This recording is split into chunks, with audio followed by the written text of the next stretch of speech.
ডুয়ার্স এখন কাবু বলিউড জ্বরে। মালবাজার মহকুমার ওদলাবাড়ির লিস নদীর ধারে চলছে বলিউডের আলোচিত ছবি আশিকি 3-র শুটিং। পরিচালনার দায়িত্বে রয়েছেন বিখ্যাত চিত্র পরিচালক অনুরাগ বাসু, নায়ক কার্তিক আরিয়ান এবং অভিনেত্রী দক্ষিণী সুপারস্টার শ্রীলীলা।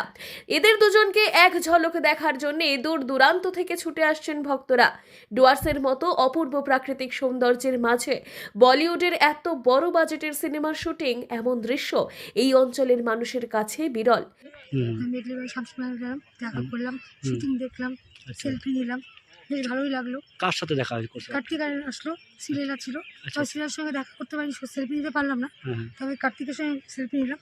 এমনি কিছু বলছেন উনি বা কত? সেরকম কোনো কথা হয়নি, এত ভিড়ের মধ্যে আর কথা হয়নি। তবে এত ভিড়ের মধ্যে উনি একমাত্র আমার সঙ্গে সেলফি নিয়েছে, সেলফি তুলেছে আর কি। আচ্ছা আচ্ছা। আপনার বাড়ি কোথায়? চালসা। কি নাম আপনার? রাখি রয়। স্থানীয় বাসিন্দাদের কথায় বাংলা ছবির শুটিং তো হয়েছে অনেক, কিন্তু এই প্রথম কোনো বড় হিন্দি ছবির দৃশ্য ধারণ হচ্ছে এখানে। স্বভাবতই এলাকা জুড়ে উৎসাহ একেবারে তুঙ্গে। বিগত বেশ কয়েকদিন ধরেই ডুয়ার্সের বিভিন্ন প্রান্তে এই ছবির শুটিং চলছে। তবে লিস নদীর ধারে যখন কার্তিক আরিয়ান এবং শ্রীলীলা ক্যামেরার সামনে এলেন, তখন যেন স্রোতের মতো মানুষের ভিড় জমতে শুরু করলো। কেউ চাইলেন প্রিয় তারকাকে এক ঝলক দেখতে, কেউ বা মোবাইলে বন্দি করতে চাইলেন সেই মুহূর্তগুলো। এই বিশাল জনসমাগম সামলাতে পুলিশও মোতায়েন করা হয়েছে।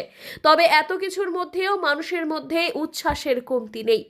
ডুয়ার্সের পর্যটন শিল্পের বিকাশে এই ধরনের বলিউড শুটিং নতুন দিগন্ত খুলে দিতে পারে বলেও মনে করছেন অনেকে। আপাতত সিনেমার রোমান্সের আবহে মেতে রয়েছে গোটা এলাকা। জলপাইগুড়ি থেকে সুজিত দে রিপোর্ট, লোকাল 18 বাংলা।